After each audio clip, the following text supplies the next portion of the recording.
Jumpa lagi dengan saya Mr. Rudi di acara Bedah Buku hari ini ya. Oke, terima kasih semuanya.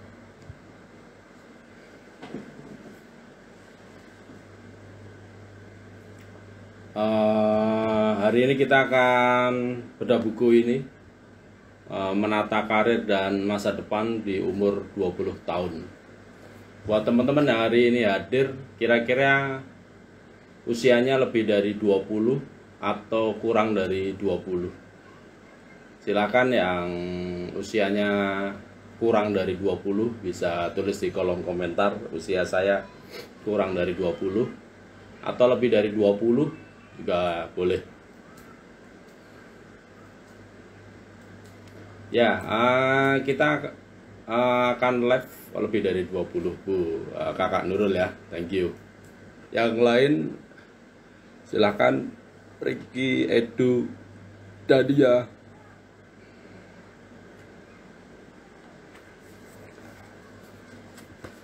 Kurang 20 Riah Gelis. Terima kasih. Ya, hari ini kita akan bahas buku Menata Karir dan Masa Depan di Usia 20-an. Buku ini karya Jung Yung Kim. Ya. Ini dicetak cetakan pertama September 2020, cetakan kedua Januari 2021. Buku ini sudah 1 tahun yang lalu saya beli dan saya akan bahas Febriani, saya 24. Oke, sobat, usia saya kurang dari 20. Oke, siap. Jadi buat teman-teman silahkan yang mau share tentang bedah buku ini, Anda bisa share linknya ke teman-teman Anda. Jadi kita akan belajar bersama ya hari ini.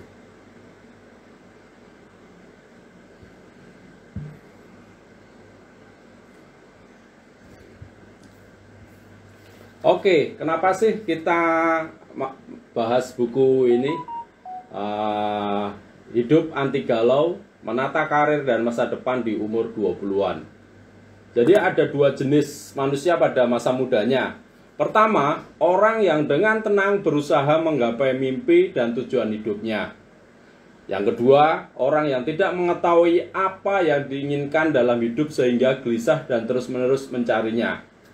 Kira-kira untuk Anda semua, Anda termasuk tipe yang mana? Apakah Anda tipe yang pertama, orang yang berusaha menggapai mimpi dan tujuan hidupnya? Itu yang pertama. Atau Anda tipe kedua, orang yang tidak mengetahui apa yang diinginkan dalam hidup sehingga gelisah dan terus-menerus mencarinya? Silahkan bantu komentar di kolom komentar. Kira-kira Anda tipe pertama atau tipe kedua? Pertama, Anda tahu apa yang harus Anda kerjakan. Tipe kedua adalah Anda tidak tahu Anda itu mau ngapain, seperti itu. Aku sudah share di grup. Terima kasih Bu Nurul. Riah Gelis yang pertama, sip. Silakan yang lain. Kira-kira Anda yang pertama atau yang kedua? Silakan. Jadi teman-teman, hari ini kita bedah buku. Selain live di TikTok dan Instagram, kita live juga di Facebook dan YouTube ya. Jadi buat teman-teman, kalau yang kontak langsung sama kami, Anda bisa discuss langsung di kolom komentar di TikTok ini atau YouTube. Dan buat Anda yang di TikTok, jangan lupa kasih tab-nya dong, 30 kali tab. Anda bisa mulai tab. Caranya jari Anda arahkan ke layar HP Anda, ya, layar HP Anda, terus Anda ketuk berapa kali Pak? 30 kali nggak apa-apa. Semakin banyak Anda ngasih live ke kita, semakin bagus.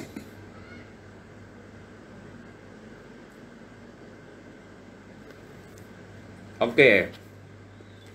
Seperti perkataan Solomon, this too shall pass, masa muda juga akan berlalu. Anda kelak dapat mengenangnya sebagai masa yang indah atau sebaliknya, tergantung bagaimana Anda menjalaninya. Dengan kata lain, masa muda akan sangat menentukan arah hidup Anda. Meski demikian, tidak perlu khawatir. Mari menyusun fondasi kehidupan di masa muda dengan yang pertama, kita harus mengidentifikasi serta menyusun target dan impian hidup. Yang kedua, mengatur waktu dan membentuk kebiasaan baru. Yang ketiga, meningkatkan keterampilan dan mengembangkan relasi, ya teman-teman.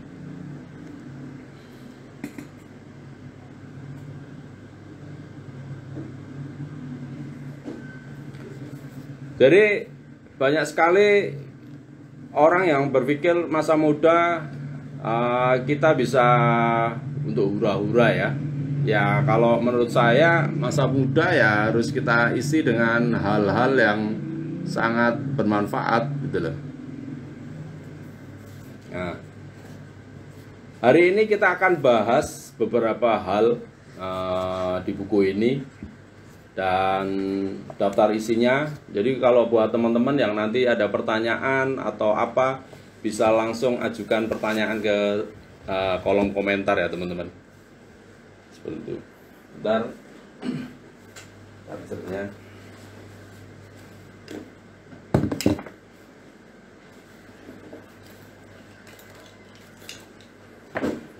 HP-nya harus saya charger. Ini sore live.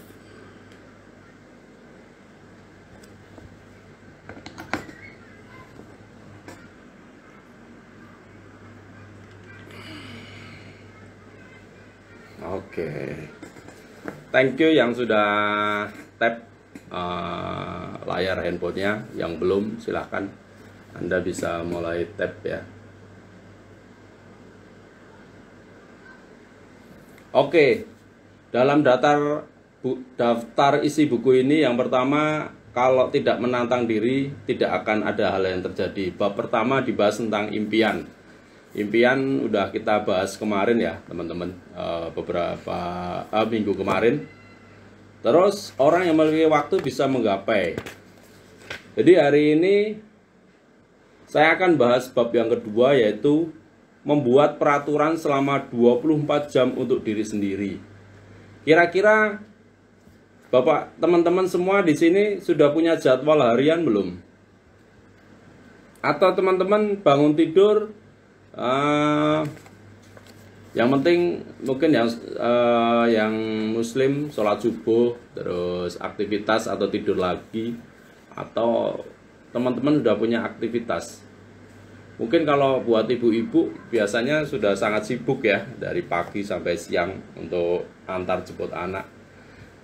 Tapi kalau buat kita yang pengen kehidupannya bisa lebih bagus, kita harus punya jadwal.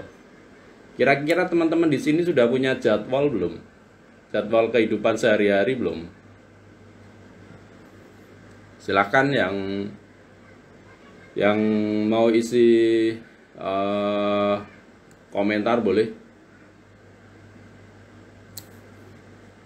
Ya. Lanjut ya, teman-teman. Orang yang memiliki waktu bisa menggapai semuanya. Jadi kalau kita pandai mengatur waktu, maka kita akan mencapai apa yang akan kita gapai ya. Jadi caranya kita harus membuat peraturan selama 24 jam untuk diri sendiri.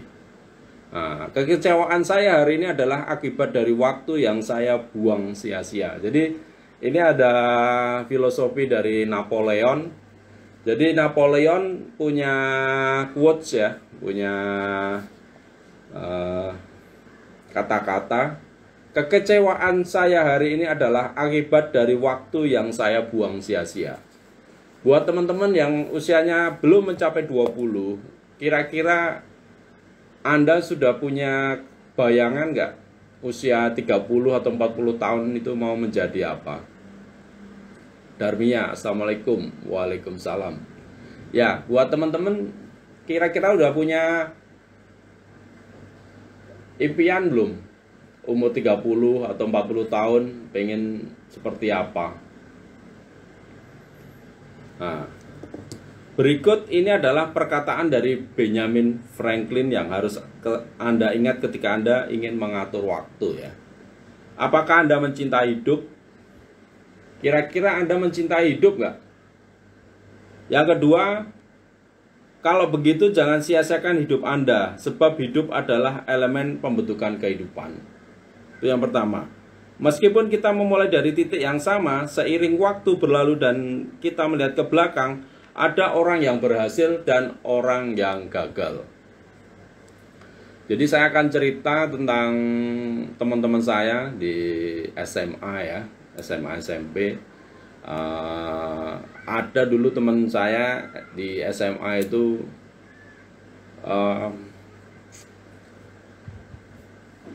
sangat nakal. Ya sebenarnya bukan nakal lah, kerjaannya bolos, sekolah juga asal-asalan. Tapi satu hal yang saya selalu ingat dari kata-kata, dia selalu bilang, saya pengen jadi angkatan, masuk TNI gitu loh.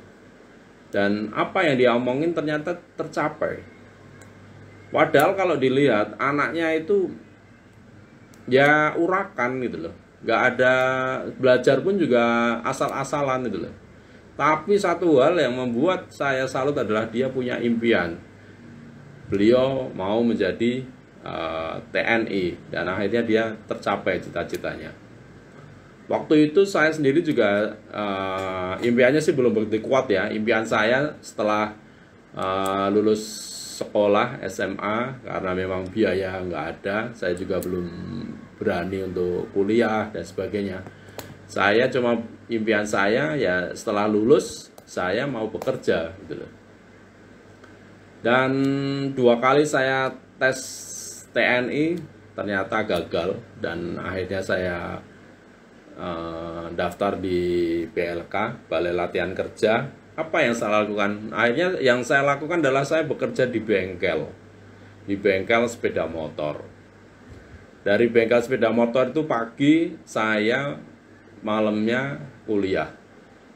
Dari situ akhirnya saya mendapatkan income dan bisa sekolah lagi. Karena memang impian saya dari dulu pengen lulus kuliah langsung kerja, dan memang dapat kerjaan di mana, di bengkel. Apa yang saya lakukan setelah itu ya? Setelah itu saya belajar, membaca buku, ikut seminar ya, bahwasanya kehidupan kita harus punya tujuan. Tujuan saya sebelum usia 30 saya harus menikah. Ya, akhirnya saya umur 27 menikah. Saya menikah. Dan impian saya setelah itu apa? Sebelum usia 40 saya harus punya rumah, punya mobil, punya aset ya. Dan ternyata bisa tercapai. Kenapa? Karena pola pikir saya itu saya kembangkan. Saya bergaul dengan orang-orang yang memang positif, bukan toksik. Kalau istilah anak-anak sekarang kan lingkungan toksik, lingkungan racun ya. Ya itu pengaruh teman-teman. Kalau Anda sekarang nongkrong dan sebagainya, Anda ikut-ikutan orang-orang itu ya, Anda akan mengikuti apa yang mereka lakukan. Tapi kalau teman-teman mulai hari ini sudah mulai bisnis online, saya yakin di era sekarang apalagi ada TikTok, ada Instagram, ada media sosial, sukses tuh bisa kok di usia muda. Dan kita bisa lihat di TikTok atau di Instagram atau di media sosial, anak-anak muda yang saat ini penghasilannya bisa puluhan juta.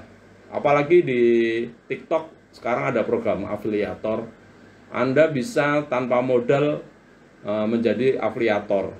Anda akan dapat keuntungan dari 5% sampai 30%. Dan itu adalah peluang. Jadi buat teman-teman yang hari ini belum punya pekerjaan, Anda bisa menjadi afiliator.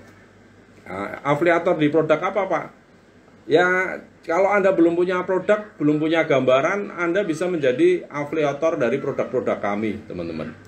Kita ada buku, ada pelatihan, training, ada makanan kesehatan, terus skincare, kita ada teman-teman. Ada Rizky mau, Kak butuh sopir pribadi nggak? Oh untuk sementara belum. Kita belum butuh supir ya, nggak. Ya. Jadi Septiana, sore Pak Rudi, sore Bu. Terima kasih udah ikut bedah buku saya sore ini. Silakan buat teman-teman. Nah, kita teruskan ya teman-teman. Dari situ akhirnya kita bisa, karena kita pergaulan ya, yang dulunya saya hanya jualan online.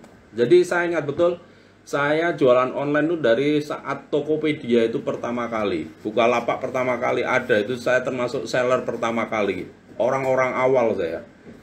Jadi orang lain belum pernah.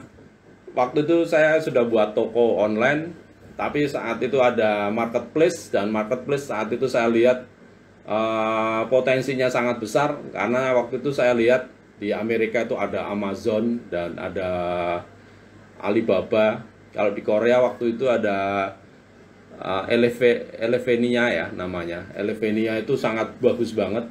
Akhirnya saya ikut buka toko di situ. Dan apa yang saya jual di situ ya apa aja dulu teman-teman. Waktu itu ada teman-teman namarin saya pakaian, saya posting. Ada produk-produk herbal, saya posting. Terus ada waktu itu motor, saya jualan motor online juga. Jadi zaman orang waktu dulu masih bingung online, saya udah mulai gitu. Makanya buat teman-teman, era saat ini sangat enak, karena Anda bisa memasarkan semua produk Anda lewat online. Anda bisa saat ini kayak TikTok, kita ada TikTok affiliate. Buat teman-teman yang mau jadi afiliator kita persilahkan. Anda tinggal klik keranjang kuning, atau Anda nanti bisa hubungi CS kami, Kak saya mau jadi afiliatornya. Nanti kita akan ajarkan gimana caranya menjadi afiliator. Dan keuntungannya cukup luar biasa teman-teman. Afiliator kita keuntungannya, kalau nanti Anda bisa jadi member, keuntungannya bisa sampai 60%. Seperti itu.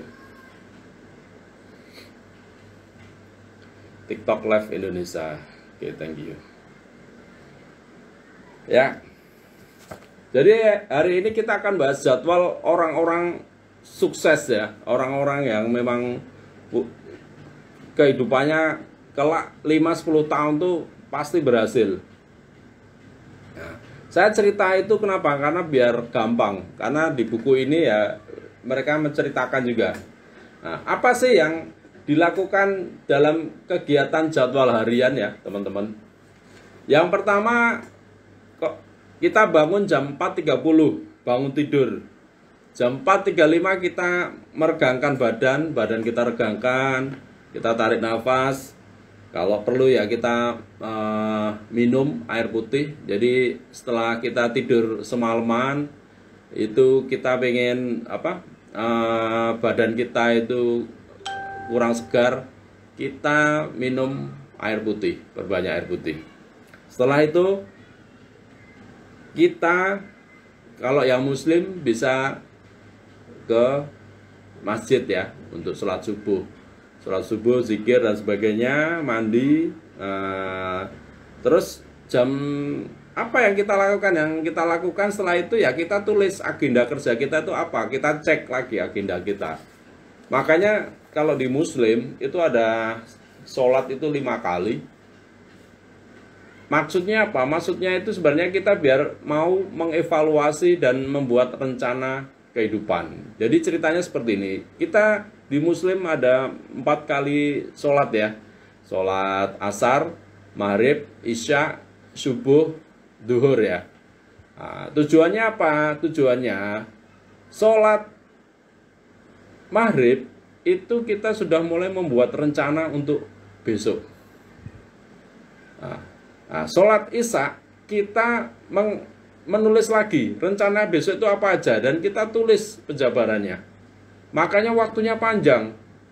Kalau maghrib kan cuma 1 jam, nah, di situ kita nyari ide lah. Oh besok saya mau menghubungi seseorang apa, kita bisa lakukan itu. Nah, setelah itu kita jabarkan, oh besok saya mau lakukan ini. Nah, makanya sholat isya kan waktunya panjang. Sholat subuh kita udah bangun subuh ya, kita mulai eksekusi. Hari ini saya harus melakukan ini. Nah, subuh kita ketemu duhur. Kenapa kita ada sholat duhur? Biar kita istirahat, kita mengevaluasi pekerjaan setengah hari kita. Setelah itu kita lakukan lagi sampai asar. Setelah sholat asar kita evaluasi lagi. Seperti itu teman-teman. Makanya sebenarnya waktu-waktu itu kalau ada kita sholat, buat yang muslim ya, Anda bisa melakukan perenungan. Apa aja yang sudah Anda lakukan, apa aja yang sudah Anda kerjakan teman-teman. Itu perenungan namanya. Yang buat non muslim gimana Pak? Ya Anda harus siapkan dalam satu hari itu waktu Anda untuk berdiam diri, merenung, tafakur, seperti itu ya teman-teman.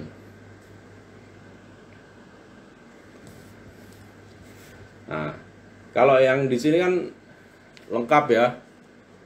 Jam 6.30 naik bus ke kantor, jam 8 mulai bekerja, jam 12 makan siang, jam 1 mulai bekerja, jam 18.30 pergi ke pusat kebugaran, bisa olahraga ya. Terus 19.30 makan malam, jam 20.30 istirahat, 21.30 menulis dan membaca buku, jam 23 atau jam 11 tidur. Nah, ini jadwal ya. Kira-kira teman-teman yang hari ini hadir apakah sudah punya jadwal harian?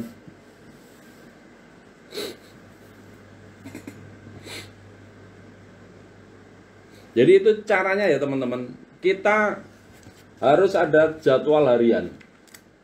Seperti itu. Ada Bang Indra Jaya Purba. Halo Bang, apa kabar? Kita lagi bedah buku nih. Next, kita tandem ya Bang. Gitu. Thank you. Nanti kita buat jadwal kolaborasi Bang. Jadi dalam buku ini kita harus punya jadwal harian teman-teman. Secara rutin. Ada satu ketika Anda dapat mengumpulkan jejak dan rutin dan objektif. Jadi kita harus buat jadwal rutin. Jadi dan kita harus evaluasi. Contohnya mengurangi waktu makan siang dan istirahat masing-masing selama 30 menit dan menggunakannya untuk membaca buku atau menghabiskan waktu sendiri. Jadi setelah sembahyang tuh kita harus punya waktu 10-15, kalau saya hampir 20 menit ya. Merenung 15 lah. 15 menitan. Saya benar-benar merenung gitu loh. Apa yang sudah saya lakukan hari ini, terus apa yang harus saya lakukan seperti itu. Karena namanya kita orang bisnis itu kan kita selalu banyak tantangan dan cobaan ya. Kita harus butuh ketenangan batin, ketenangan emosi untuk memutuskan sesuatu. Karena kita nggak boleh memutuskan sesuatu hal itu kalau sedang emosi, fatal. Makanya saya kalau sedang nego atau sedang meeting sama orang, itu biasanya saya nggak langsung memutuskan. Saya biasanya minta waktu 1-2 hari boleh hasil meeting ini ya, seperti itu. Karena memang kita juga harus evaluasi kan seperti itu.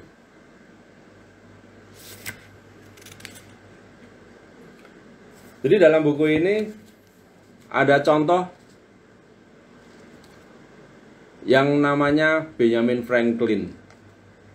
Beliau dikenal sebagai tokoh pergerakan nasional Amerika Serikat yang masih dihormati dan dicintai masyarakat Amerika sampai sekarang. Bahkan menjadi tokoh yang diabadikan di lembaran uang $100 Amerika. Berikut adalah anekdot Franklin yang sangat terkenal mengenai waktu. Jadi kita akan belajar dari seorang Benjamin Franklin, mantan Presiden Amerika. Jadi ada 2 orang, si tamu dan si Franklin ya. Tamu bertanya, berapa harga buku ini? Franklin menjawab, harganya $1. $1. Tamu berbicara, mahal sekali. Boleh turunkan sedikit harganya? Franklin menjawab, sekarang harganya $1.01. Tamunya menjawab, apa? Tolong jangan bercanda. Franklin menjawab, sekarang harganya menjadi $1.50. Nah, tamu yang calon pembeli itu bertanya lagi, aku meminta harganya dikurangi, tapi kenapa semakin mahal? Seperti itu teman-teman. Franklin menjawab, hal yang paling berharga bagi saya adalah uang. Yang Anda lakukan sekarang membuang waktu saya. Jadi saya tak punya pilihan selain meminta Anda membayar lebih mahal, teman-teman. Ini lebih menguntungkan dibanding ketika saya menjual buku ini seharga $1 kepada Anda. Ketika Anda membaca anekdot ini, Anda dapat melihat betapa berharganya waktu bagi Franklin dan dia sangat tidak suka membuang-buang waktu. Franklin menghargai waktu dengan uang. Pemikiran ini menggunakan waktu seperti uang patut dihormati. Benjamin Franklin identik dengan rumus 3-5-7-9. Apa itu? 3. Waktu untuk membaca buku, belajar, dan pengembangan diri. 5 jam waktu untuk makan dan beristirahat, menjalankan hobi. 7 jam waktu untuk tidur, 9 jam untuk waktu bekerja. Jadi dalam tiap harinya Franklin menggunakan rumus 3-5-7-9. Seperti itu ya teman-teman. Jadi banyak sekali teman-teman saya bertanya, Pak Rudi selama usia 20 tahun sampai 30 tahun apa yang Anda lakukan? Ya saya bekerja keras. Saya bekerja lebih keras. Kenapa? Karena umur 40 tahun saya sudah harus pensiun. Banyak orang di luar sana itu pensiun di usia 50 tahun ke atas. Ada kalau angkatan tuh 55, bahkan kalau harus diperpanjang bisa 3 tahun perpanjang, 58 baru pensiun. Kalau saya pensiun umur berapa? 40 tahun Bapak Ibu. Saya harus pensiun umur 40 tahun. Dan apakah itu sudah saya lakukan? Ya. Saat ini saya kerjaan saya seperti ini. Saya isi training, saya bedah buku, buat buku, terus saya juga coaching klien-klien saya. Jadi saya sangat freedom. Karena apa? Karena apa yang saya cita-citakan seperti rumah, mobil, aset, tanah dan sebagainya sudah ada. Dan itu saya kerjakan dari usia 20 tahun lebih. Dari 20 tahun saya belajar bekerja. Tapi yang pol-polannya itu mulai dapat momentum usia 30 tahun. Saya bekerja keras. Dan itu waktu itu hanya saya butuh 5 tahun untuk merubah hidup saya.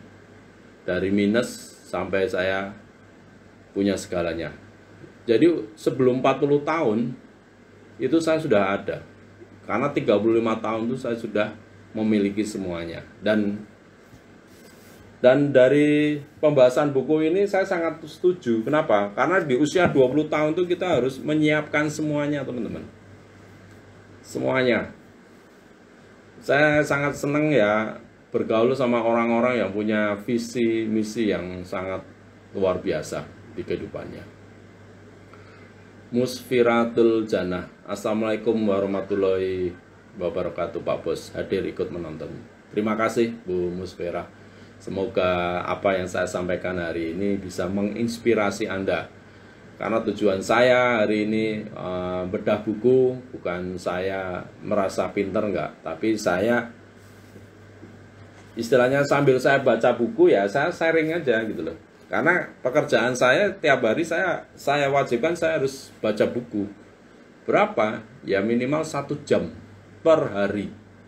Dan baca buku bukan hanya baca buku aja, tapi harus kita telaah. Makanya saya lihat di era sekarang aktivitas orang itu di live-in ya, kenapa nggak saya live-in gitu loh. Ada tanpa ada penonton pun saya tetap semangat teman-teman gitu loh. Karena tujuan saya ya saya baca buku hari ini, sore ini saya baca buku, tapi sekalian review, sekalian saya nulis apa yang perlu saya catat. Nah, itu saya catat.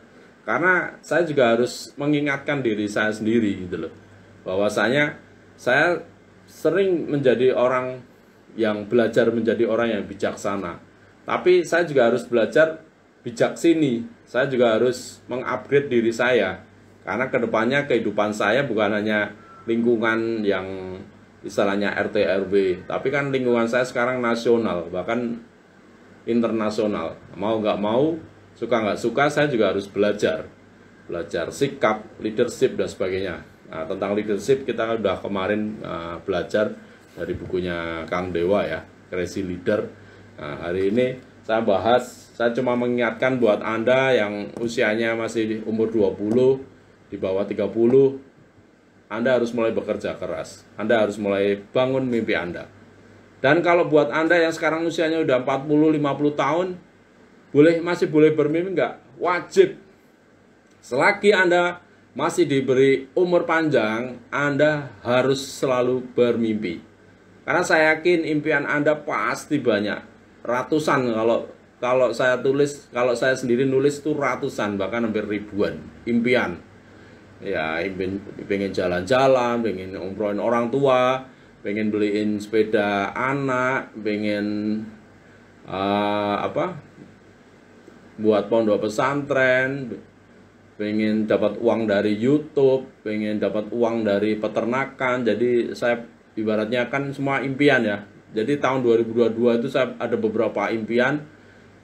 Salah satunya saya dapat income dari YouTube, dan akhirnya apa yang saya impikan kemarin, saya ketemu tim yang bisa membantu saya. Akhirnya YouTube saya sudah mulai menghasilkan. Nah, buat teman-teman yang pengen tahu bagaimana YouTube marketing, nanti bisa inbox. Nomornya ada di di bio saya, teman-teman. Seperti itu.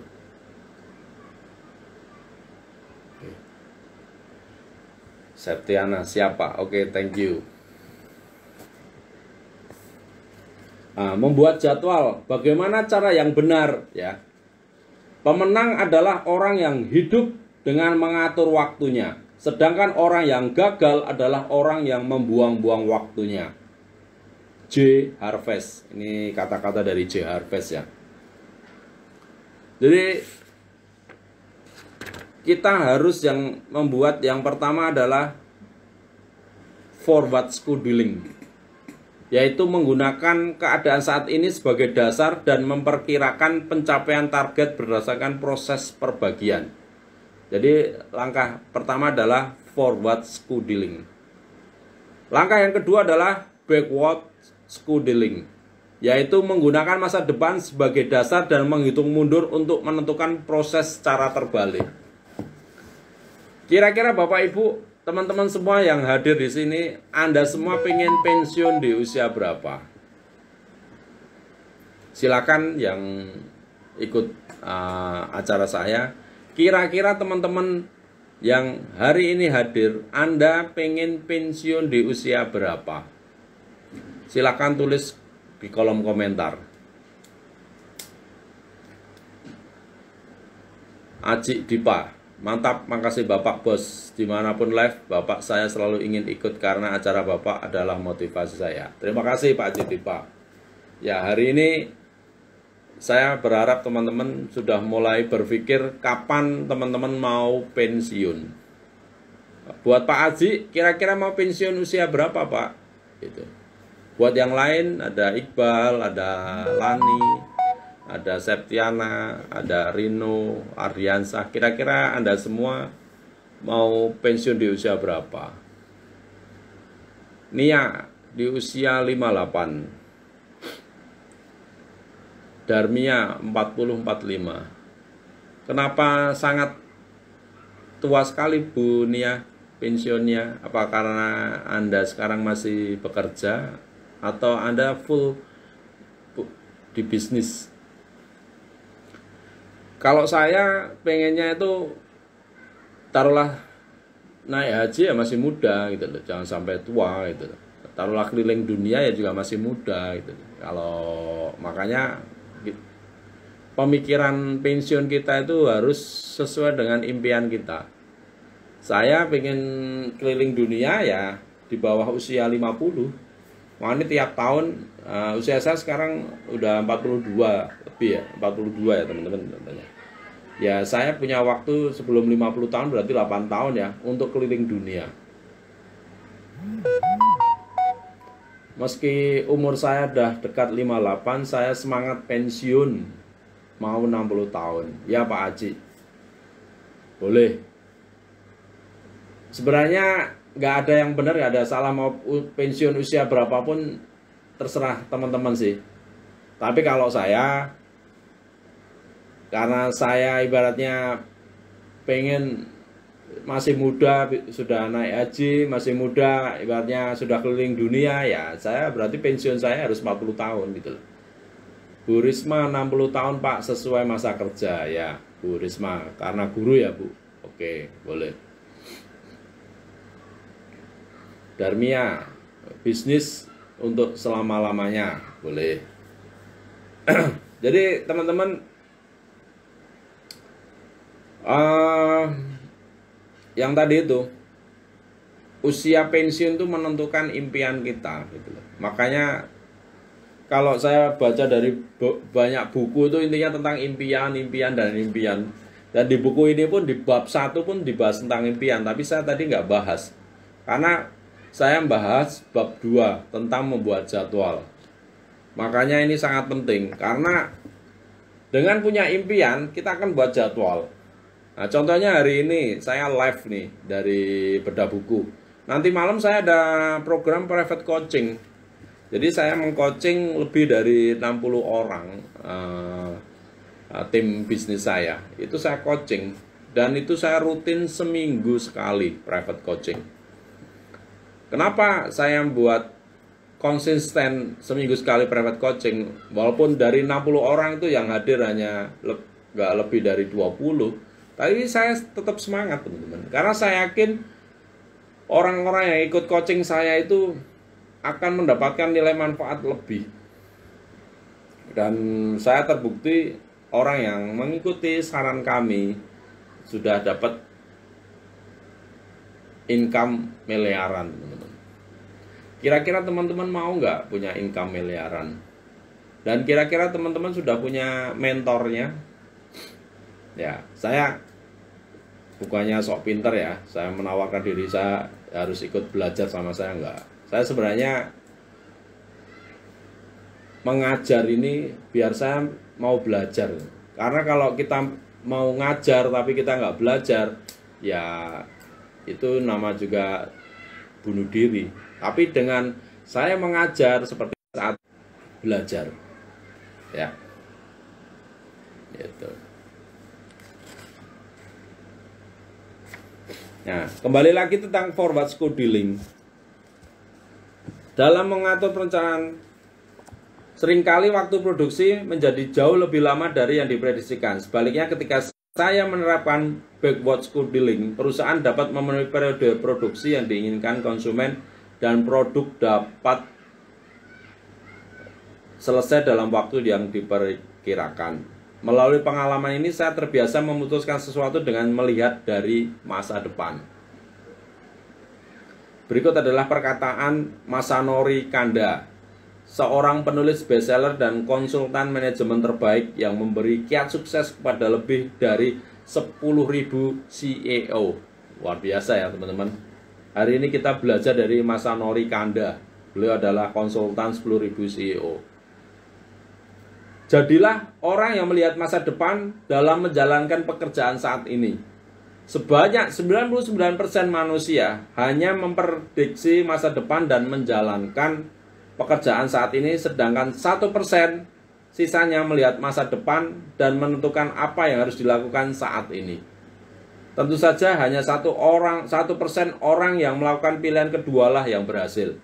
Kemudian sebagian besar orang mengatakan mereka tidak mengerti pola pikir 1% orang yang berhasil tersebut.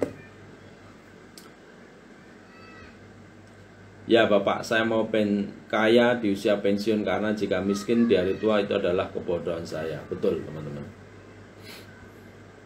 Bang, kapan saya ikuti ngana Bang? Boleh, silakan Bang. Mau ikut saya juga boleh. Jadi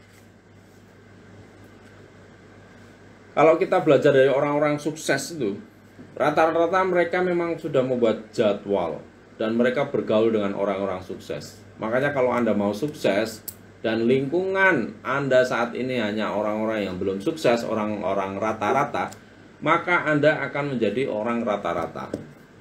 Ada istilah 5 orang terdekat Anda akan menentukan masa depan Anda.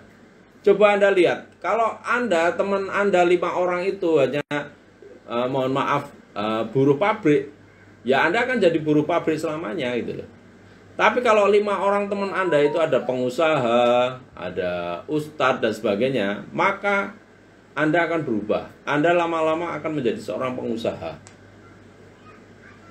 Nah, kira-kira 5 orang terdekat saat ini siapa aja di lingkungan Anda? Nah, tadi ada yang ngomong, Pak, saya kan masih usia 20 tahun. Rata-rata teman saya masih anak-anak sekolah, anak-anak kuliah. Nah, gimana caranya biar Anda berubah? Kalau saya, teman-teman, dari dulu suka main ke tempat teman saya yang sukses, walaupun yang sukses orang tuanya. Nah, di situ saya belajar gimana caranya orang tua teman saya itu sukses. Saya sering main ke situ, bahkan mungkin tidur ataupun ya intinya saya pengen belajar lah. Makanya saya kalau ditanya, Pak, teman tuh boleh milih-milih nggak? Harus. Kalau menurut saya teman tuh harus dipilih-pilih. Karena daripada kita banyak teman tapi buang-buang waktu, ya mending saya punya beberapa teman tapi sangat efektif.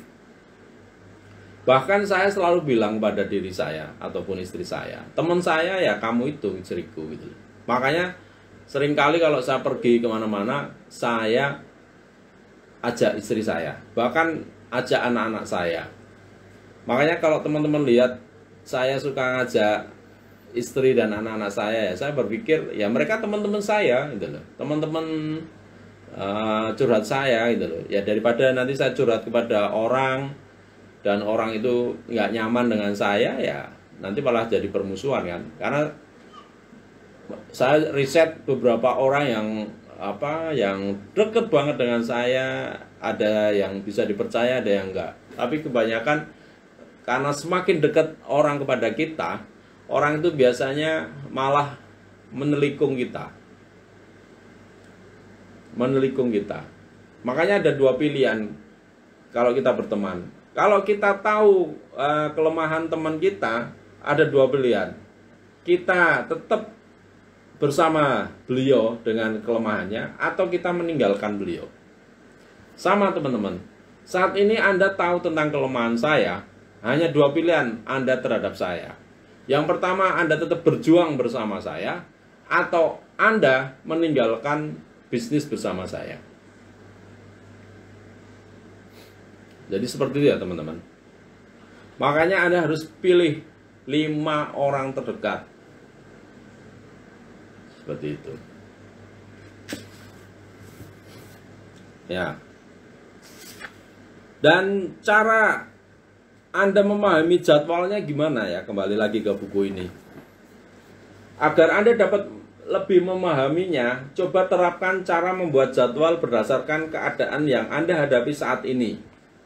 Mari kita perkirakan rencana 2 orang mahasiswa yang sedang bersiap mencari kerja dengan memperoleh sertifikat kemampuan menggunakan komputer level 2, sertifikat TOEIC, nilai ujian lisan TOEIC, dan berencana mengikuti ujian kompetensi kejuruan. Jadi kita belajar dari dua orang mahasiswa yang benar-benar membangun kehidupannya dari 10 minggu pertama itu dibagi. Mahasiswa pertama namanya A itu mulai belajar ujian kemampuan komputer itu dari minggu pertama. Minggu pertama dia belajar tentang komputer sampai minggu ketiga. Minggu keempat belajar tentang bahasa Inggris sampai minggu ke-7. Sedangkan mahasiswa B itu baru minggu keempat belajar tentang komputer, dan terus buru-buru sampai ujian bahasa Inggris sampai minggu ke-10. menurut Anda kira-kira bagus yang perencanaannya awal atau perencanaannya di tengah? Ya, kalau menurut teman-teman, Anda bisa lihat, Anda lebih enak buat perencanaan di awal atau saat Anda sudah mengerjakan sesuatu, Anda baru buat rencana di tengah-tengah.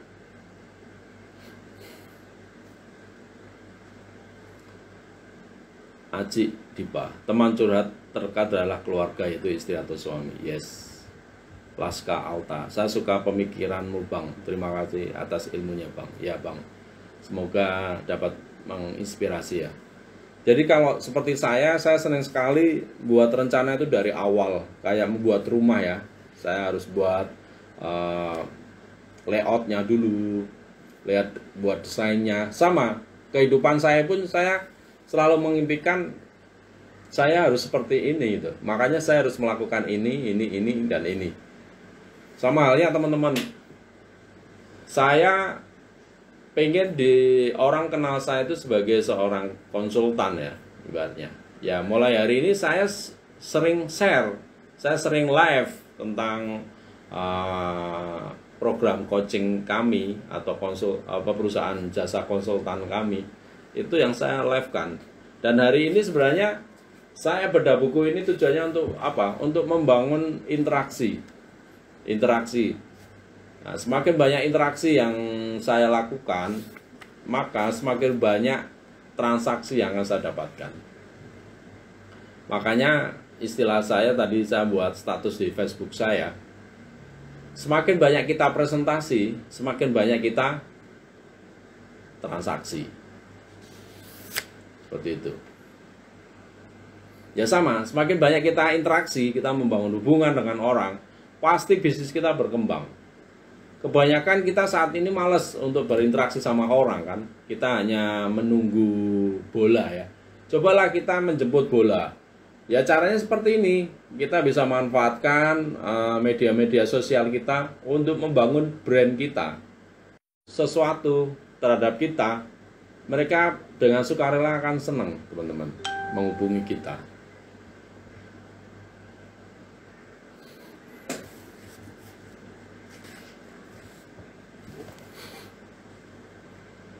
Jadi ada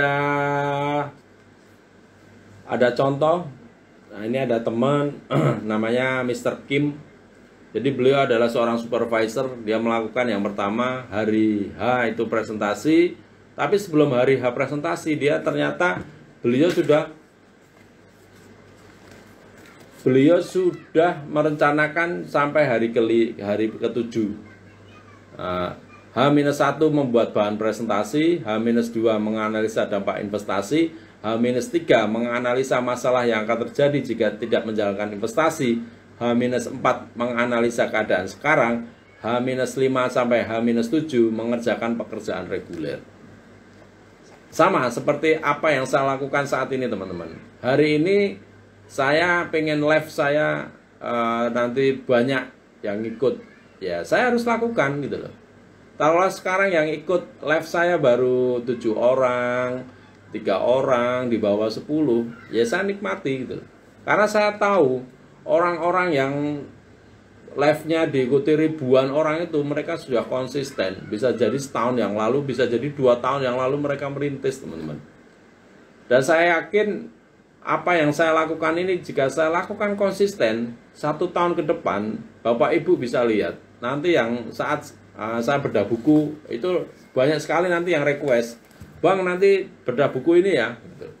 Saat ini belum banyak yang request tentang bedah buku, tapi ya saya sudah buat jadwal selama sebulan Mei ini. Saya sudah bedah buku 1, 2, 3, 4, 5, 6, 7, 8. Ada 13 hari saya bedah buku.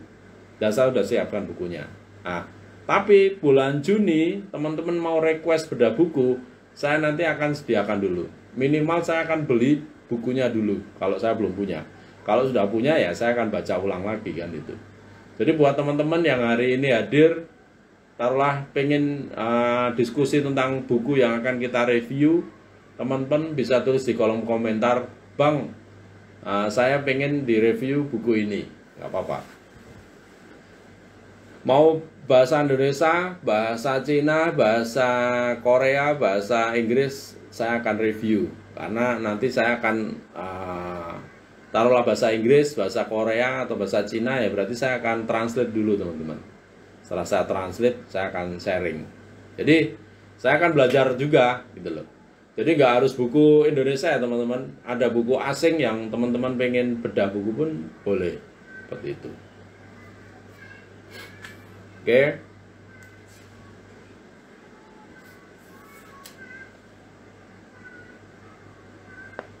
Jadi di sini ada quote dari Andrew Carnegie. Dini hari, keajaiban 2 jam dalam hidup. Tidur di pagi hari adalah pengeluaran paling besar dalam hidup. Secara garis besar terdapat 3 tipe pola tidur manusia. Manusia pagi yang tidur pada pukul 23 sampai 24 dan bangun pada pukul 6 dan 7.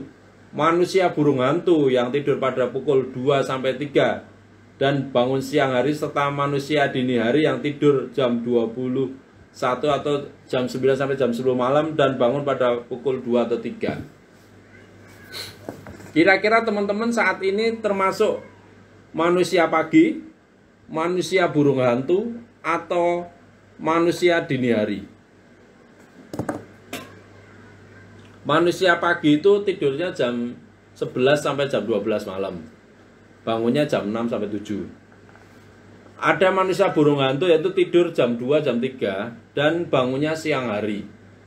Atau manusia dini hari yang tidurnya jam 9 atau jam 10 dan bangun pada pukul 2 atau 3 malam. Darmia, selama saya ikut Zoom live, Bapak, saya ada perubahan. Perubahannya semangat dan mendapatkan ilmu. Yes, terima kasih. Karena kita bisnis butuh belajar dan masukan. Terima kasih Pak. Ya sama-sama Bu Darmia. Bu Septiana, manusia pagi. Berarti Anda tidur jam 11, bangun jam 6 atau 7 pagi ya Bu ya. Kalau saya teman-teman masih manusia pagi. Tapi Alhamdulillah bisa bangun subuh saya. Walaupun setelah subuh saya sempat tidur lagi, ya itu karakter saya. Tapi saya juga lagi akan belajar menjadi manusia yang dini hari. Jadi tidur jam 21, jam 9 malam, bangun jam 2, jam 3 malam untuk tahajud. Ya, kelemahan saya saat ini, saya jarang tahajud. Nah, itu saya jujur ya. Karena saya termasuk manusia pagi. Saya tidur jam 2, jam 11, jam 12, walaupun saya pagi bangun subuhan, tapi tidur lagi. Yang lain, Edo Alfikri, apa judul buku dan penulisnya Pak? Ya, judul bukunya Menata Karir dan Masa Depan di Umur 20 Tahun. Pengarangnya adalah Jung Yung Kim. Kalau di Gramedia harganya 95.000 ya teman-teman, ini 95.000. 95.000. Saya kalau tiap bulan investasi minimal beli 3 sampai 4 buku. Saya rutin. Jadi saya anggarkan sekitar 200-300 ribu lah untuk beli buku. Ya kadang untuk 4 bulan sekali atau 6 bulan sekali saya ikut training berbayar, yang bayar 2 juta, 3 juta, seperti itu teman-teman. Kalau tujuan saya ya saya harus incas seperti itu. Jadi itu ya Bang Edo, bukunya Menata Karir dan Masa Depan di Umur 20 Tahun. Gitu. Bu Karlina, manusia pagi, tidur jam 11, bangun jam 5.30. Oke, luar biasa.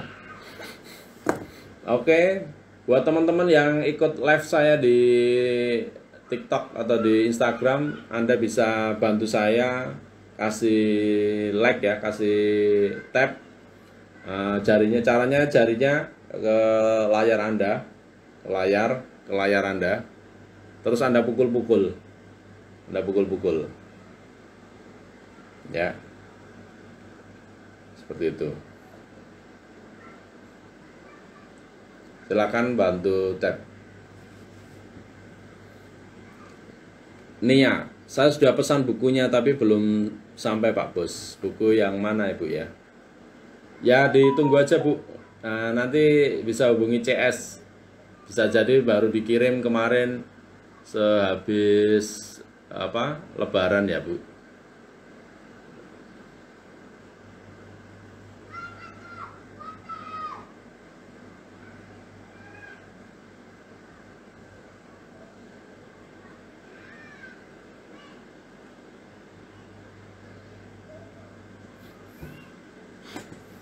Oke.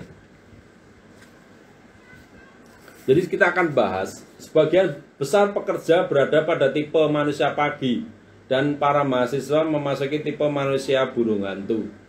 Tipe manusia dini hari agak sulit ditemukan di kehidupan. Jadi tipe yang manakah Anda? Ya. Rata-rata di manusia pagi sama manusia burung hantu, teman-teman.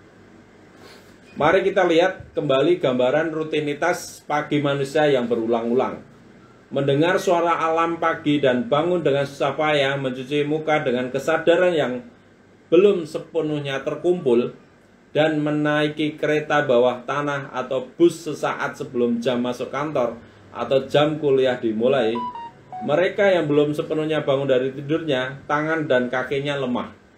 Kesusahan mencari kebebasan di kehidupan yang mereka berpacu dengan waktu.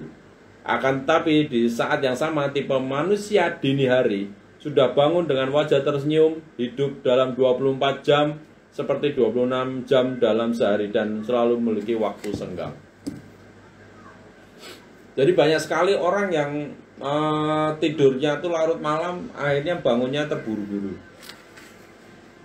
Tapi kalau saya lihat, saya punya teman, punya pabrik juga, namanya Pak Sony. Pak Sony itu tidur jam 9, maksimal jam 10 udah tidur. Tapi bangunnya pagi, jam 2, jam 3 udah bangun. Dan apa yang dilakukan? Yang dia lakukan ya banyak hal di pagi hari itu. Nah, bisa sholat, bisa buat yang non muslim, bisa merenung, bisa buat program kerja, evaluasi, atau lihat HP dan sebagainya. Seperti itu. Orang yang sukses dapat membuat hal yang tidak mungkin diwujudkan menjadi mungkin. Dan rahasianya ada pada kekuatan dini hari. Waktu dini hari adalah waktu yang saat hormon pembangkit energi terangsang. Dan waktu yang paling baik untuk menghilangkan penat sekaligus melatih fokus. Di dini hari, jam 2, jam 3 ya teman-teman. Di buku ini dijelaskan bahwasanya ada hormon pembangkit energi yang akan muncul. Makanya banyak orang yang tidak bisa hormon itu karena mereka bangun siang. Makanya kalau orang yang bangun siang itu kehidupannya sangat kacau. Saya punya teman, karena COVID kemarin tuh dia alasannya ya sudah, dia nikmati hidupnya, bangun siang dan sebagainya. Akhirnya apa? Bisnisnya turun drastis sampai akhirnya punya utang dia. Padahal dulunya sangat sangat disiplin teman-teman. Makanya banyak sekali saya belajar dari kasus-kasus teman-teman saya gitu loh. Kenapa sih dia hidupnya jadi seperti ini, apa yang dia lakukan? Ya salah satunya itu mereka melakukan yang namanya bangun siang gitu loh. Saya kalau telepon jam 6 tuh belum bangun. Nah, baru jam 10 saat telepon baru bangun gitu loh. Beliau tidurnya dini hari. Kadang setelah subuh katanya baru tidur. Tapi ya nggak efektif tuh. Kalau kita belajar dari ilmu burung, burung itu hidupnya sangat bahagia teman-teman. Berangkat pagi, sore udah pulang. Ya udah, nyaman gitu loh. Pernah teman-teman lihat burung pagi? Anda lihat burung yang bekerjanya 24 jam atau bekerjanya di balik, kecuali burung hantu ya, beliau kerjanya malam. Tapi kalau burung-burung pada umumnya, atau mungkin kambing, kerbau, mereka makhluk hidup yang sangat bahagia. Kenapa? Karena mereka bekerja mencari rezeki berdasarkan sunatullah. Dari pagi bekerja, mencari nafkah, sore udah pulang. Kira-kira buat Bapak Ibu bisa nggak saat ini dari pagi Anda bekerja dan sore sudah pulang? Menurut Bapak, teman-teman semua, bisa nggak Anda melakukan hal itu? Meniru ilmu burung, ya. Mereka bahagia, sepanjang hidupnya bahagia sekali. Dan saya pun sebenarnya juga sudah belajar bekerja dan mulai mengurangi main HP di malam hari saya. Kecuali kalau live ya, karena nanti malam saya live, saya masih pegang HP. Tapi saya akan pegang HP setelah mungkin dini hari, saya baru pegang HP. Nah, saya pulang dari pagi sampai sore taruhlah bekerja, pulang malam ya udah, saya kumpul sama anak-anak saya, HP saya singkirin.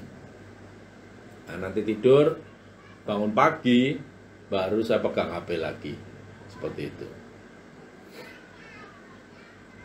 Orang yang rajin bangun pagi sebelum jam 6 biasanya mereka yang ingat bahasanya komitmen dalam bisnis atau tugas. Ya Pak, benar sekali. Jadi sangat luar biasa manfaat bangun pagi ya teman-teman. Yang tadi itu di jam 3 itu Tuhan sudah membuat kita hormon energi. Jadi Tuhan menurunkan yang namanya hormon energi itu jam 2 sampai jam 3 pagi teman-teman. Makanya kalau Anda punya project belum selesai, punya target belum selesai, saran saya Anda tidur dulu aja lah. Setelah bangun baru kerjakan. Banyak sekali orang yang lembur kan bekerja, tapi kalau menurut saya mereka lembur kalau posisi pikiran terus tubuh mereka sedang tidak fit ya nggak akan bahasanya pekerjaannya nggak akan bagus seperti itu.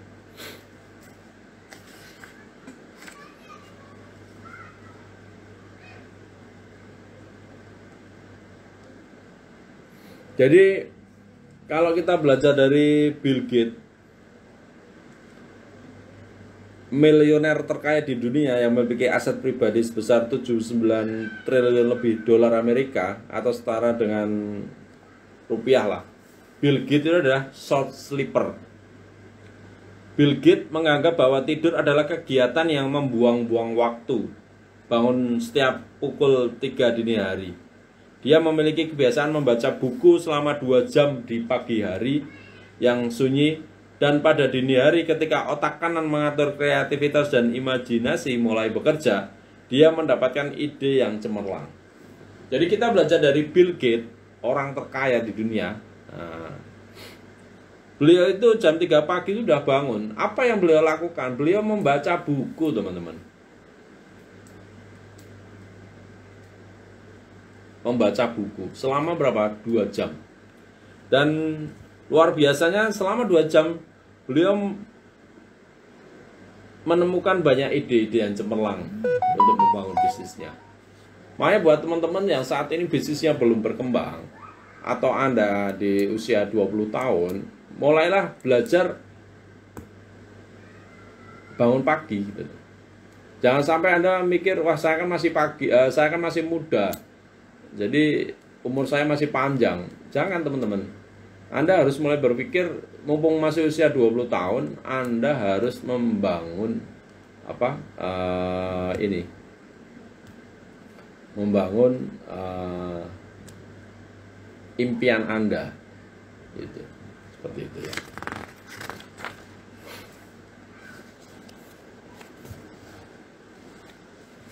Ada juga penulis dan dosen namanya Dr. Gong Byung-ho, menggunakan waktu dini hari secara produktif. Dalam setahun beliau membuat 5-6 buku, menulis 300-400 artikel, dan mengajar 200-300 kelas. Bagaimana bisa Dr. Gong mengerjakan begitu banyak pekerjaan? Jawabannya adalah pada waktu dini hari. Dalam buku catatan pengendalian diri Gong Byung-ho, beliau menulis, menurut pengalaman saya, waktu yang paling produktif adalah sebelum dan sesudah pukul 3 pagi. Apabila Anda dapat mengatur jam tidur pada malam hari dengan konsisten dan mengurangi waktu bertemu dengan teman di malam hari, Anda dapat bangun pada pukul 3. Inilah waktu yang paling produktif untuk melakukan sesuatu. Karena Dr. Gong membiasakan bangun pada pukul 3 selama 20 tahun, beliau bisa mempersiapkan materi mengajar, menulis buku, dan berkonsultasi sehingga memperoleh total pendapatan sebesar 10 miliar rupiah. Kira-kira Bapak Ibu, kalau Anda bisa bangun pagi selama 5 tahun berturut-turut ke depan dan Anda punya income 10 miliar selama 5 tahun ke depan, mau nggak Anda bangun pagi? Buat Anda yang mau dapat income 10 miliar dalam waktu 5 tahun ke depan, silahkan tulis komentar, saya mau bangun pagi. Bagi yang mau ya, bagi yang enggak ya silahkan gitu loh. Silahkan tulis di kolom komentar, saya mau 10 miliar 5 tahun ke depan. Caranya gimana Pak? Caranya Anda harus bangun pagi. Silahkan buat Anda yang memang mau punya penghasilan 10 miliar 5 tahun ke depan, total akumulasi, caranya sudah saya sampaikan. Silahkan yang mau tulis di kolom komentar.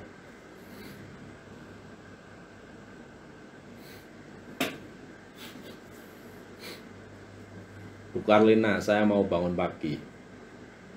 Kimna, saya mau penghasilan 5M. Yes. Silahkan yang mau penghasilan 10 miliar ya, terserah 10 miliar, 5 miliar 5 tahun ke depan, syaratnya hanya satu, Anda harus bangun pagi. Bunia, saya mau bangun pagi ya. Buat teman-teman yang memang serius membangun, pengen punya income miliaran, syaratnya hanya satu, bangun pagi. Darmia, saya mau bangun pagi dan punya penghasilan 10 miliar. Yes. Jadi bangun pagi apa yang dilakukan Bu? Membaca, boleh. Setelah Anda bangun pagi, Anda bisa, buat yang muslim, bisa sholat, tahajud, bisa berdoa. Setelah itu membaca, bisa membaca Al-Quran atau membaca buku. Terus Anda mulai mengevaluasi program kerja Anda itu di pagi hari. Umur saya tua tapi bukan halangan jalankan bisnis. Umur tua pikiran tapi belajar dan gaya muda ya. Kimna 54, mulai hari ini saya akan bangun pagi. Ajik Dipa, saya udah biasa bangun pagi Pak, bahkan jam 5. Yes, silakan.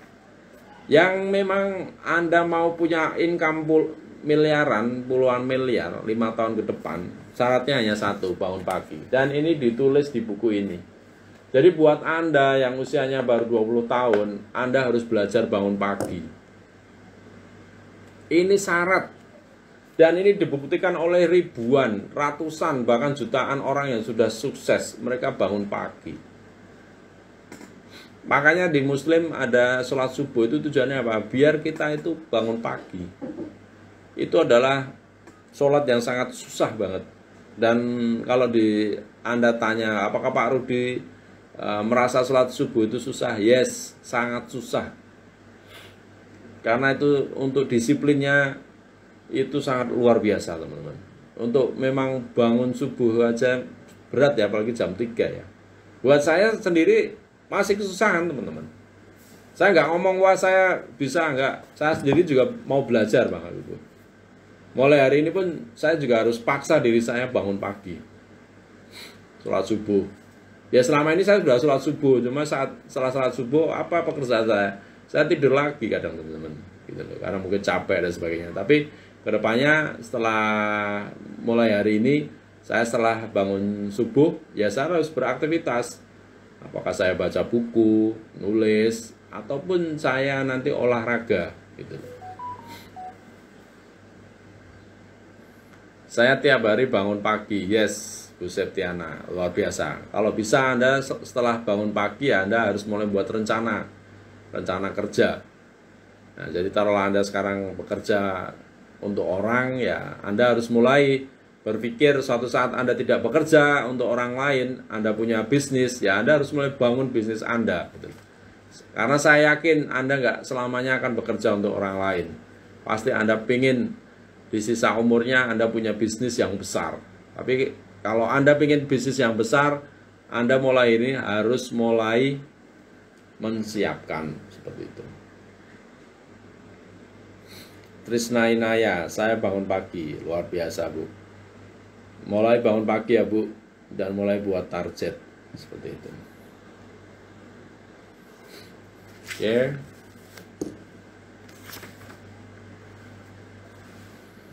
Selain bangun pagi, kita harus merubah waktu senggang menjadi waktu yang menakjubkan.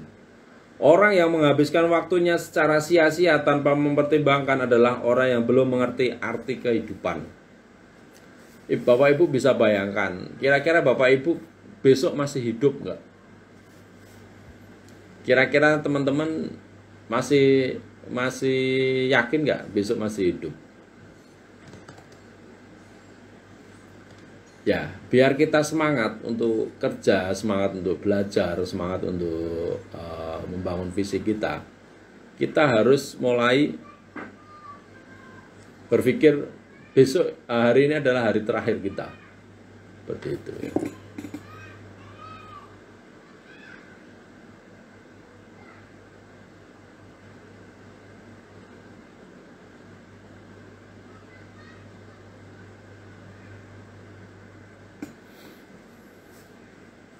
Ya, buat teman-teman yang mau lihat buku-buku saya, Anda bisa lihat Keranjang Kuning ya. Nah, untuk TikTok DNM Keranjang Kuning sudah tersedia, barusan saya sematkan ya. Interaksi.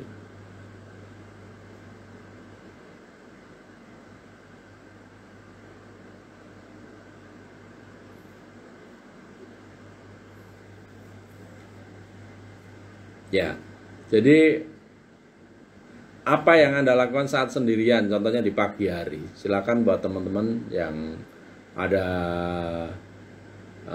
bisa bantu jawab saya.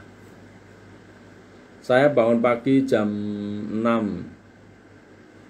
Sekarang raih 3 miliar seperti ungkapan Bapak ya. Alhamdulillah. Luar biasa Pak Ajib Diba. Jadi beliau udah nerapin bangun pagi dan sekarang udah punya income 3 miliar akumulasi, luar biasa.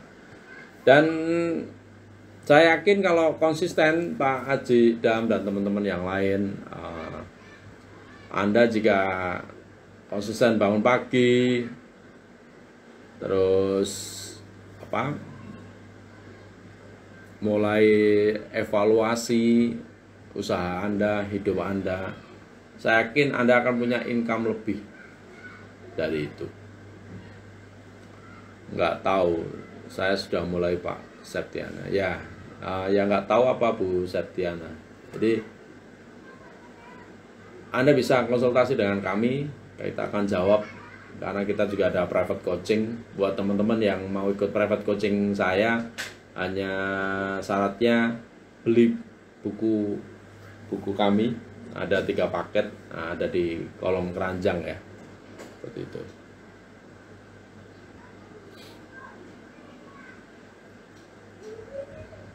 Ada di kolom keranjang. Anda bisa beli buku paket saya harga 305.000 dan Anda bisa ikut private coaching kami.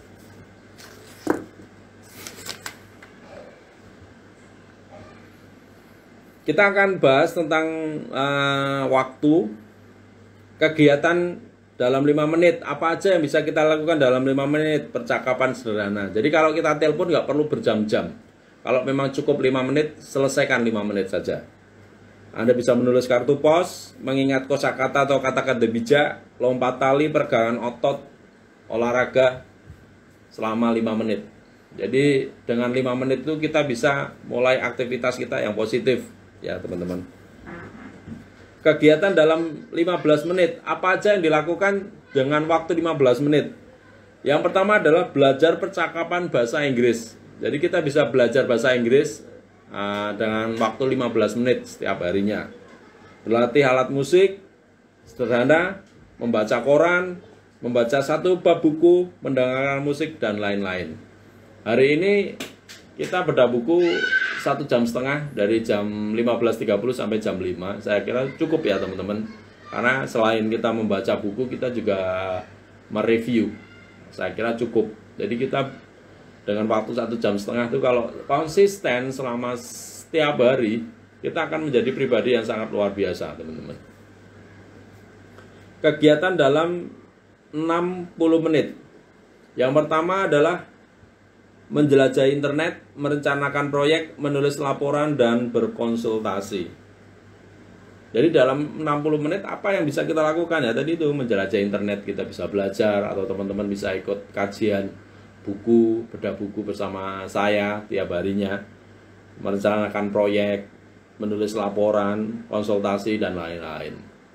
Jadi teman-teman saat ini sangat luar biasa, kita bisa diskusi, apalagi Anda mungkin sedang galau, sedang bingung menentukan masa depan ya, barangkali teman-teman butuh teman untuk diskusi, kami siap menjadi teman diskusi Anda.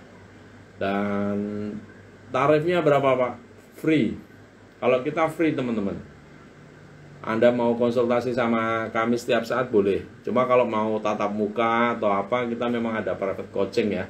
Itu memang kita tiap harinya ada pembatasan waktu. Karena kita memang namanya private kan hanya sedikit ya orang.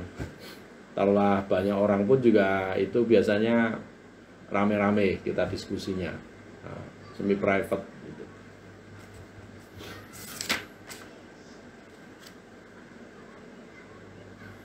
Terus yang selanjutnya, rumus merapikan barang.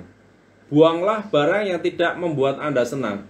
Jadi kalau Anda lihat barang-barang Anda terbengkalai, tidak rapi, Anda lihat, jika barang itu tidak membuat Anda senang, buang saja teman-teman.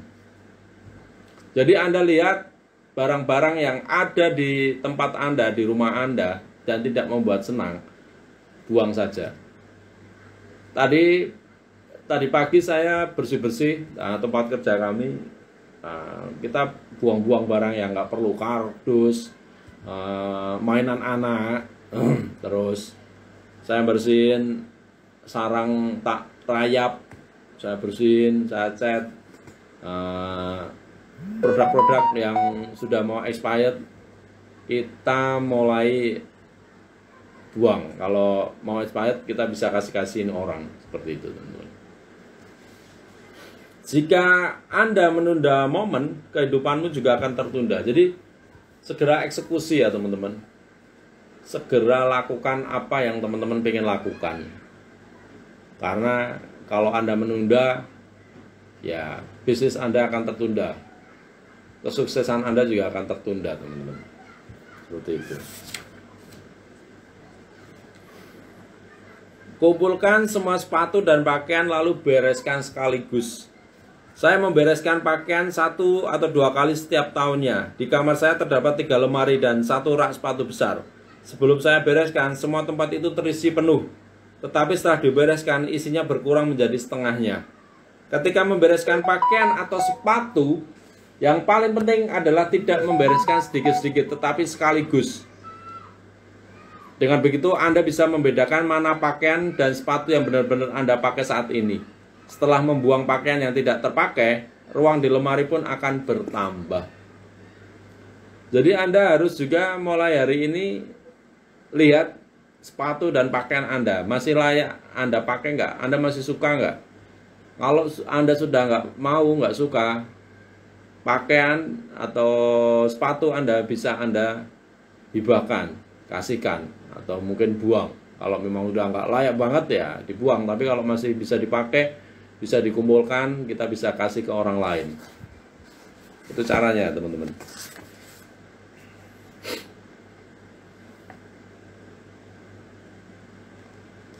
Seperti itu. Buanglah semua dokumen yang sudah lewat masanya. Jadi kalau dokumen-dokumen itu nggak penting, ya sudah buang-buang aja. kecuali sertifikat tanah apa ya itu sangat penting, memang kita harus jaga seumur hidup. Tapi dokumen dan sebagainya ya sudah nggak usah seperti itu kan teman-teman.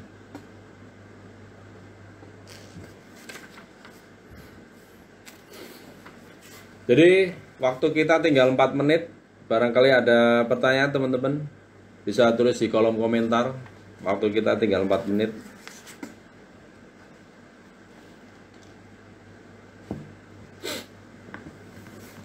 Kalau nggak ada pertanyaan, saya akan closing statement ya teman-teman. Saya akan baca buku ini, epilog.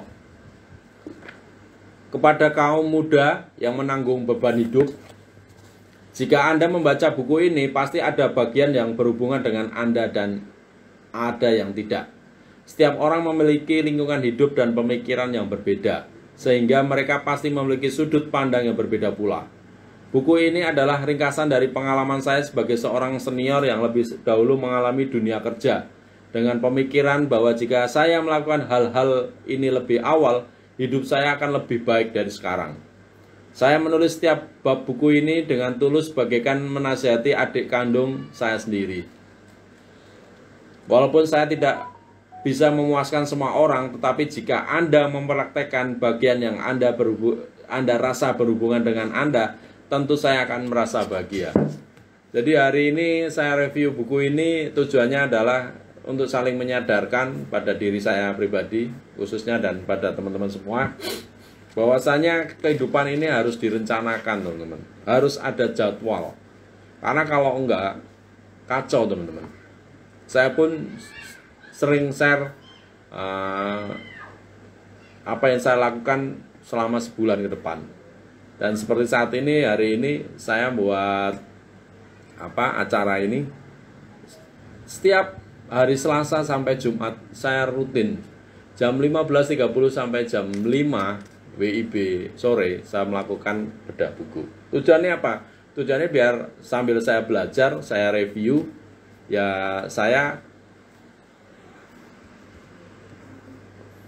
bisa menyampaikan hal-hal yang positif kepada teman-teman semua.